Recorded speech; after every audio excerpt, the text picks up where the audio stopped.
हाय दोस्तों, कैसे हैं आप लोग। Welcome to target mission. आप सभी स्टूडेंट जो पार्ट थर्ड में हैं, जिनका पॉलिटिकल साइंस ऑनर्स है, उन सभी के लिए बहुत ही इम्पॉर्टेंट वीडियो है। आप सभी का एग्ज़ाम हो रहा है और टारगेट मिशन आप सभी के लिए पेपर 5, पेपर 6 का वीडियो अपलोड किया गया था और बहुत सारे स्टूडेंट का बहुत ही अच्छा रिस्पांस मिला कि उनको ये इम्पॉर्टेंट क्वेश्चन बहुत ही हेल्प हो रहा है। तो उसी हेल्प के लिए एक पेपर 7 का भी एक वीडियो लाया गया है आप लोग के लिए। प्लीज़ आप लोग ये वीडियो को बहुत शेयर कीजिएगा ताकि और स्टूडेंट को हेल्प मिल सके, और कमेंट ज़रूर कीजिएगा कि ये वीडियो आपको कैसा लगा। तो आइए देखते हैं पेपर 7 का 10 इम्पॉर्टेंट क्वेश्चन। ये इम्पॉर्टेंट क्वेश्चन लिया गया है 20 साल के क्वेश्चन पेपर से, तो ये बहुत ही इम्पॉर्टेंट सवाल है। तो देखिए question number 1, define political sociology, discuss it nature और स्कोप। तो देखिए सिर्फ ये भी सवाल आ सकता है कि इसका नेचर सिर्फ डिस्कस कीजिए, या ये भी आ सकता है इसका स्कोप, तो हम दोनों यहाँ लिख दिए हैं। और inter relation between political sociology और सोशियोलॉजी ऑफ पॉलिटिक्स, ये भी क्वेश्चन आ सकता है, इसलिए ये मिलता जुलता सवाल है, इसलिए यहीं पे लिखा गया है। राजनीतिक समाजशास्त्र की परिभाषा दीजिए, इसके क्षेत्र बताइए और इसकी प्रकृति बताइए। और राजनीतिक समाजशास्त्र एवं समाजशास्त्र की राजनीतिक अंतर संबंधों की व्याख्या करें। तो ये रहा पहला सवाल जो बहुत ही इम्पॉर्टेंट है, आप लोग ज़रूर देखिएगा। मेन इसमें ध्यान देना है राजनीतिक समाजशास्त्र। दूसरा सवाल है discuss the importance of political culture और discuss the kind of political culture. मतलब यहाँ पे समझिए कि पॉलिटिकल कल्चर का इम्पोर्टेंट भी पूछा जा सकता है, या ये भी सवाल हो सकता है कि पॉलिटिकल कल्चर का काइंड बताइए, यानी कि राजनीतिक संस्कृति के महत्व की विवेचना करें और राजनीतिक संस्कृति के प्रकारों की विवेचना करें। तो सवाल सेम है, बस वर्ड अलग अलग करके दिया गया है, इसलिए आप लोग परेशान ना हो और इसको ध्यान से देखें। Question number 3, discuss the concept of political elite, give critical evaluation of Pareto's and Mosca's theory. यानी कि राजनीतिक अभिजन की क्या अवधारणा है, पैरेटो और मॉस्को के सिद्धांत की आलोचनात्मक मूल्यांकन कीजिए। यानी कि आपको ये सवाल बहुत अच्छे से देख लीजिएगा। पॉलिटिकल इलाइट यानी कि राजनीतिक अभिजन, और इसमें दो ऑथर हैं, दो स्कॉलर हैं, पैरेटोस और मैस्कस, दोनों की आलोचना जरूर ये देख लीजिएगा। इन सवाल में ये 3 कॉन्सेप्ट से पूछा गया है, लेकिन ये सवाल आया हुआ है इसलिए आप लोगों के सामने दिया गया है ये सवाल जरूर देख लें। आइए देखते हैं question number 4, what do you understand by the term political socialisation, explain the main feature of political socialisation. यानी कि राजनीतिक समाजीकरण से आप क्या समझते हैं, राजनीतिक समाजीकरण के प्रमुख तत्वों की विवेचना कीजिए। यानी कि ये बहुत अच्छे से क्लियर सवाल है कि आप राजनीतिक समाजीकरण क्या है और आप इससे क्या समझते हैं। तो ये रहा question number 4।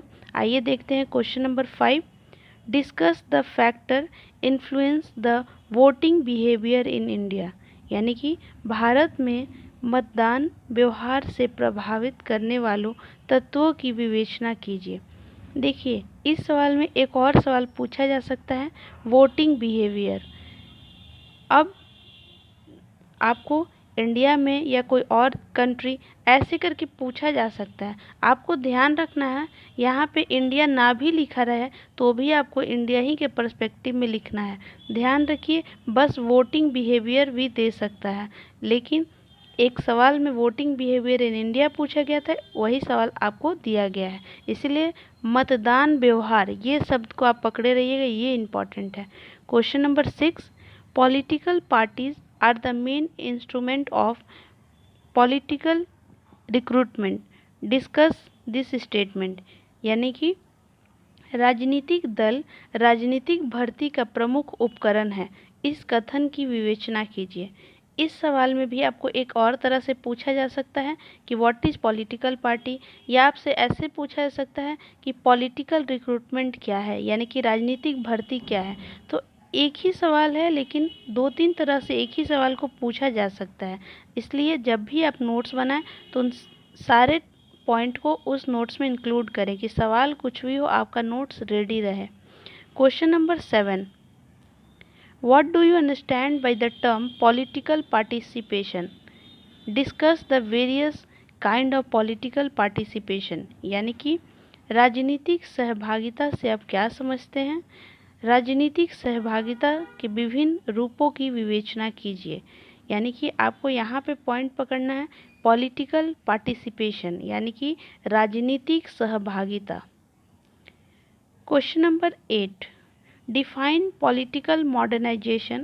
what are the agency of political modernization? यानी कि राजनीतिक आधुनिकीकरण की परिभाषा दीजिए। राजनीतिक आधुनिकीकरण के अभिकरण कौन कौन से हैं? तो आपको यहाँ पे पॉइंट इम्पॉर्टेंट पकड़ना है पॉलिटिकल मॉडर्नाइजेशन, यानी कि राजनीतिक आधुनिकीकरण। ये यहाँ पे पॉइंट है।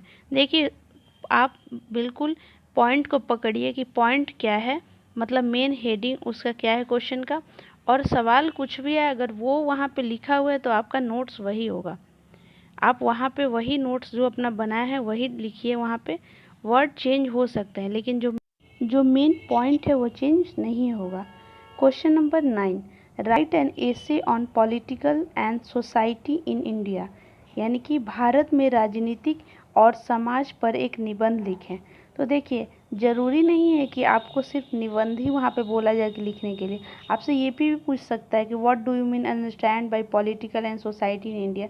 मतलब कि आपको यहाँ पे पकड़ना है भारत में राजनीतिक और समाज, इसको। और क्वेश्चन में आपको आएगा वर्ड चेंज हो सकता है, ऐसे ना लिखकर ये क्या है या इससे क्या समझते हैं, इस तरह से पूछा जा सकता है। लेकिन आपको ये ध्यान रखना है कि भारत में राजनीतिक और समाज, यानी कि इंडिया में पॉलिटिकल एंड सोसाइटी, ये चीज़। Question number 10, define political development. Discuss the main agency of political development. यानी कि राजनीतिक विकास की परिभाषा दीजिए। राजनीतिक विकास के प्रमुख अभिकरणों की विवेचना कीजिए। यानी कि यहाँ पे ध्यान देना है राजनीतिक विकास, यानी कि पॉलिटिकल डेवलपमेंट। तो इस तरह से 10 क्वेश्चन जो बहुत इम्पॉर्टेंट है पेपर 7 के लिए वो कंप्लीट होता है। आप लोग चैनल को ज़रूर सब्सक्राइब करें और कमेंट करके बताएं कि क्या पेपर 5 और पेपर 6 में ये इम्पॉर्टेंट क्वेश्चन हेल्पफुल हुआ था या नहीं। Thank you so much. Comment ज़रूर कीजिएगा। Like, share, subscribe this channel. Share this video with your friends.